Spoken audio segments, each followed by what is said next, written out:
Hello विनीशन Vinish chamber के एक और न्यू वीडियो में आप सभी का स्वागत। और आज का टॉपिक है हमारा पाइपलाइन ऑफ द बॉडी। मतलब normally pipeline of the body जिसे हम नॉर्मली ब्लड वेजल्स भी बोल सकते हैं। इससे पहले की जो वीडियो थी इसमें हमने ब्लड के बारे में डीप स्टडी किया था, ब्लड के प्लाज्मा के बारे में डीप स्टडी किया था, और ब्लड के जितने अलग अलग टाइप होते हैं, living part, non living part and something. इस पार्ट में हम जो हमारे जो सर्कुलेटरी सिस्टम है, सर्कुलेटरी सिस्टम के हम पाइपलाइन यानी ब्लड वेजल्स के बारे में बात करेंगे। बाय द वे हम देख रहे हैं वीनस 2 मिनट सीरीज, जिसमें हम आपके सिलेबस के सभी टॉपिक एकदम डीप में स्टडी करते हैं, वो भी कुछ मिनट में। तो चलिए देखते हैं। तो पाइपलाइन को समझने के लिए यानी इन शॉर्ट आपके ब्लड वेजल्स को डीपली समझने के लिए हम क्या करेंगे, हम एक एग्जांपल लेंगे। एंड एग्जांपल में क्या होगा, जैसे फॉर एग्जांपल मान लीजिए ये एग्जांपल है, जैसे आपके घर में जो पाइप पानी लाते हैं, तो जो पाइप आपके घर में पानी लाते हैं वो कुछ ऐसे नजर आते हैं। उसके बाद ये जो पानी होता है वो अलग अलग पाइप से आपके घर में आ जाते हैं। एंड देन आपके घर में भी जो पानी फ्लो होता है पीने वाला, वो इन पाइप्स के थ्रू फील होता है। देन उसके बाद आप क्या करते हैं, उनसे पानी वानी लेते हैं, उनसे जो नॉर्मली काम करते हैं, जैसे बर्तन धोना है, समथिंग पानी पीना है, समथिंग खाना पीना खाना, इसके बाद आप सो जाते हैं। फिर सोने के बाद जब आप मॉर्निंग में सुबह उठते हैं, तो सुबह उठने के बाद फिर आप अपने नॉर्मल डेली रूटीन के काम करते हैं। एंड देन उसके बाद जो भी है, तो वो जितना भी सीवेज होता है, जितनी भी वो गंदगी होती है, जितना भी वो पानी होता है, वो सारा का सारा जो होता है वो इन पाइप्स के द्वारा कलेक्ट किया जाता है। एंड उसके बाद ये जो पाइप होते हैं वो सारा का सारा सीवेज जो है वो इन बड़े बड़े पाइप्स में, सीवेज जो ड्रेनेज जो पाइपलाइंस होते हैं उनमें पास ऑन कर देती है। तो अगर आप देखें तो यहाँ कुल मिला के 3 टाइप के पाइप्स हैं। पहला वो जो आपके घर तक पानी ला रहे हैं, दूसरा वो जो आपके घर के अंदर पाइपलाइंस हैं, और तीसरा वो जो आपके घर से पानी लेके जा रहे हैं। सेम चीज होती है हमारे बॉडी में, सेम पाइपलाइन की स्ट्रैटेजी हमारे बॉडी के अंदर भी फॉलो होती है। जो कुछ ऐसी पाइपलाइंस होती हैं जो एक्चुअल में पानी ला रही होती है, फिर ये समझ लीजिए एक स्पेशल टाइप का ब्लड आपके ऑर्गन तक ला रही होती है। एंड ये जो होती है इन्हें हम आर्टरीज बोलते हैं। इसके बाद ये जितना भी ब्लड होता है, जितना भी जो पाइपलाइन होती है, वो हमारे जैसे मान लीजिए हमारा होम जो है ये हमारा ऑर्गन, कोई भी एक ऑर्गन मान लेते हैं। तो इस ऑर्गन के अंदर जितना भी आपस में लेन देन होना है, जैसे यहाँ पर अगर हम देखें तो इस इन दोनों पाइपलाइन का काम अलग अलग था। इसका काम था पानी लेकर आना, फिर उसे यूज होना, बीच में यहाँ कहीं यूज होगा सारा का सारा पानी, और यूज होने के बाद में वो इसमें ट्रांसफर कर दिया जाएगा। सेम चीज हमारे बॉडी के जो ऑर्गन्स होते हैं, इन ऑर्गन्स में भी ये जो आर्टरीज है जो एक्चुअल में ऑक्सीजन लेकर आती है, ऑक्सीजनेटेड ब्लड, डोमिनेंटली, नॉट सारी की सारी बट हाँ डोमिनेटली ऑक्सीजन लेकर आती है। तो ये जो ऑक्सीजन यहाँ पर आती है ऑर्गन के अंदर, फिर ऑर्गन क्या करता है, इस ऑक्सीजन को ले लेता है। एंड देन उसके बाद कार्बन डाइऑक्साइड रिलीज करता है। तो ये ऑक्सीजन देना और कार्बन डाइऑक्साइड लेना, ये दोनों को दोनों कैपिलरीज के अंदर होता है। फिर उसके बाद ये जो कार्बन डाइऑक्साइड वाले जो ब्लड होता है, कार्बन डाइऑक्साइड जो होती है वो धीरे धीरे करके आपकी वेन में ट्रांसफर कर दिया जाता है। जैसे आपके जितना भी गंदगी थी वो धीरे धीरे करके मेन ड्रेनेज पाइप में ले जाया जाती है। तो जैसे ही आपके आपके घर में जैसा पाइपलाइन सिस्टम है, वैसे ही आपकी बॉडी में भी पाइपलाइन सिस्टम है। दैट इज आर्टरीज का एक स्पेसिफिक काम है, दैट इज ऑक्सीजन को लाना, उसके बाद ऑर्गन तक देना, फिर ऑक्सीजन को ऑर्गन देना, और उसको सॉरी ऑर्गन को ऑक्सीजन देना और उससे कार्बन डाइऑक्साइड लेना, ये कैपिलरीज का काम है। इन शॉर्ट अगर हम बोले तो एक्सचेंज। एंड एक्सचेंज के बाद जो यहाँ से जो जितना भी वेस्ट प्रोडक्ट निकला, दैट इज कार्बन डाइऑक्साइड वगैरह निकला, वो सारा का सारा वेन्स में पास ऑन कर देना। तो ये 3 टाइप की जो हमारी ब्लड वेजल्स हैं, इनको एक एक करके थोड़ा और डिटेल में पढ़ते हैं। तो अगर आप देख सकते हैं ये जो है ये आर्टरीज और वेन्स की स्ट्रक्चर है। अगर आप आर्टरीज को देखें तो उनका जो लाइनिंग है, इन शॉर्ट अगर मैं ध्यान से दिखाऊं आपको, तो आर्टरीज की जो लाइनिंग है आपको देख नजर आ रही होगी, काफी मोटी लाइनिंग है। आर्टरीज की लाइनिंग काफी मोटी है। जस्ट लाइक कुछ अलग बात नहीं है, जैसे आपके घर में जो पाइप पानी लाते हैं उनकी भी लाइनिंग काफी मोटी होती है, फिर स्टील के होते हैं, जबकि जो वेन है उसकी लाइनिंग काफी पतली है। इसका रीजन क्यों है, जो आर्टरीज के अंदर जो ब्लड फ्लो होता है वो बहुत ज्यादा प्रेशर में होता है। जैसे आपके घर के अंदर जो पानी लाने वाली पाइपलाइन होती है, वो उसके अंदर से पानी बहुत प्रेशर में फ्लो होता है। तो ऑब्वियसली उस प्रेशर को हैंडल करने के लिए जो वॉल होती है ब्लड वेजल्स की, वो मोटी होती है, क्योंकि ऑक्सीजनेटेड ब्लड जो होता है आर्टरीज में फ्लो होता है। लेकिन फिर जो वेन होता है, जो वेन्स होती है, उसकी वॉल इतनी मोटी नहीं होती। सेम जैसे आपका जो सीवेज पाइपलाइन होती है, जो आपके घर वाली, उसकी वॉल इतनी मोटी नहीं होती, प्लास्टिक के नॉर्मल ऐसे पतले पतले पाइप से होते हैं, है ना। तो क्योंकि ऑब्वियस सी बात है, इसमें जो पानी बह रहा है, इसमें जो ब्लड बह रहा है, उसमें इतना प्रेशर है ही नहीं, वो बहुत ही छोटा सा प्रेशर होता है, जिसके लिए इतनी मोटी लेयर नहीं चाहिए थी। इनफैक्ट इसके अंदर वॉल्व होते हैं, ये जो चीजें आपको नजर आ रही हैं, वॉल्व कहलाती हैं। What is valve? वॉल्व ऐसा होता है जैसे प्रेशर होता है, जैसे इनको प्रेशर पड़ेगा तो वॉल्व जो है वो खुल जाएगा, फिर उसके बाद प्रेशर जब नहीं पड़ेगा तो वॉल्व बंद रहेगा। तो अगर आप देखें तो वॉल्व के ऊपर जब तक इनके ऊपर प्रेशर पड़ता रहेगा तब तक ये खुली रहेंगी, एंड जैसे ही प्रेशर पड़ना बंद हो जाएगा ये अपने आप ही बंद हो जाते हैं। जैसे पीछे से प्रेशर पड़ेगा तो खुल गए, और उसके प्रेशर नहीं पड़ेगा तो बंद रह जाता है। तो वॉल्व जो होता है वो वेन के प्रेजेंट होते हैं, बट आर्टरीज के अंदर नहीं होते। ऑब्वियसली क्यों प्रेजेंट होंगे, पीछे तो इतना प्रेशर है, वॉल्व की जरूरत ही नहीं है। ठीक है, वॉल्व पीछे रिवर्स क्या नाम था फ्लो को रोकने के लिए होता है, जो कि आर्टरीज में हो ही नहीं सकता। चलिए, तो ये आर्टरीज एंड उसका एक और डायग्राम है, इससे आगे बढ़ते हैं।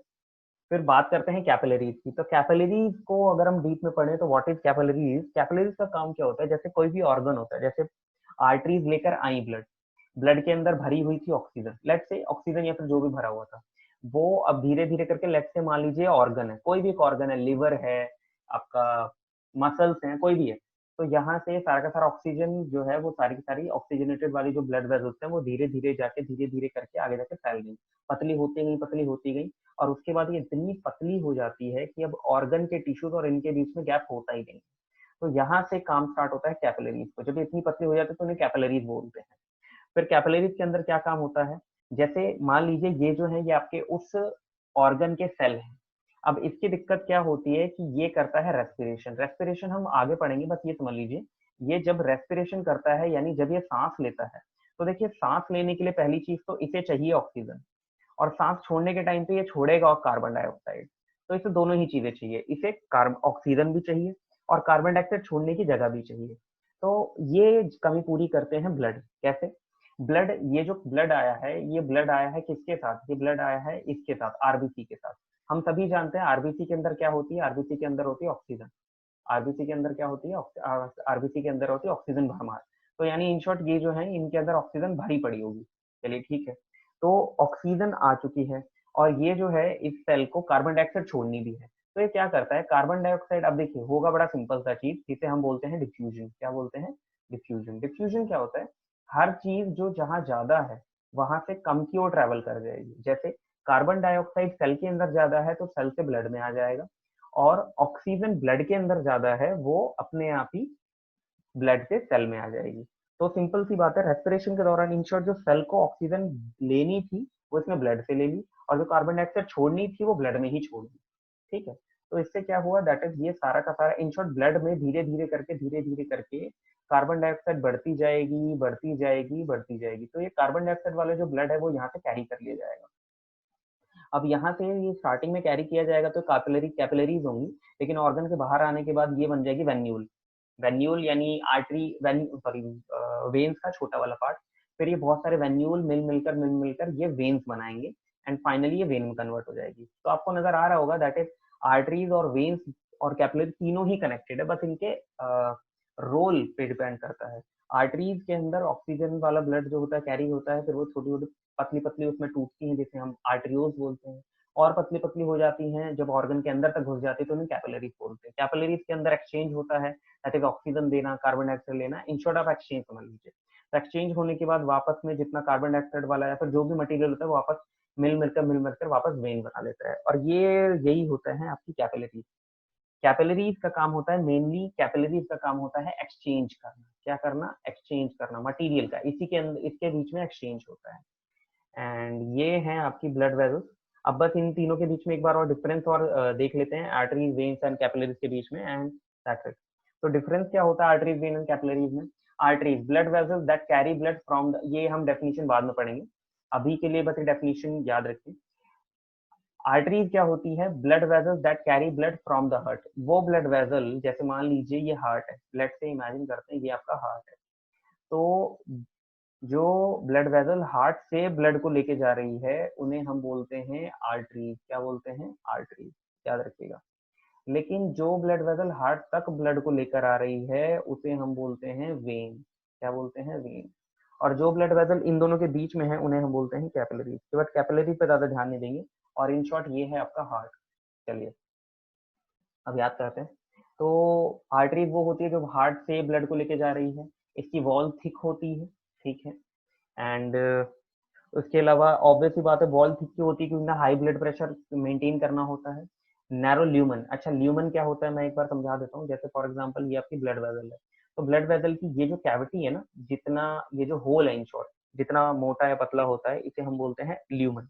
तो अगर आप देखें तो आर्टरीज का ल्यूमन जो होता है वो काफी छोटा होता है। अगर मैं आपको दिखाऊं तो आर्टरीज का जो ल्यूमन होता है, ल्यूमन ये वाला स्पेस कहलाता है ये। तो आर्टरीज का ल्यूमन जो होता है वो छोटा होता है कंपैरिजन टू वेन, वेन का ल्यूमन काफी बड़ा होता है। तो इससे क्या होता है दैट इज, ल्यूमन छोटा होने से प्रेशर ज्यादा बिल्ड होता है। आपने देखा होगा जब पानी गार्डन से पानी, पाइप से जब पानी डालता है तो कई बार वो पाइप का जितना सरफेस छोटा कर देता है उससे ज्यादा प्रेशर होता है। तो इससे क्या होता है दैट इज इजी पड़ जाता है उसे पानी दूर तक ले जाने के लिए। तो ल्यूमन जो होता है वो आर्टरीज का छोटा होता है और situated very deep in the skin. यानी आपकी जो बॉडी है, आपकी नॉर्मली जो बॉडी होती है, तो जैसे फॉर एग्जांपल ये आपका हाथ है, तो इसके एकदम बीच में कहीं आर्टरीज होगी बहुत पतली सी।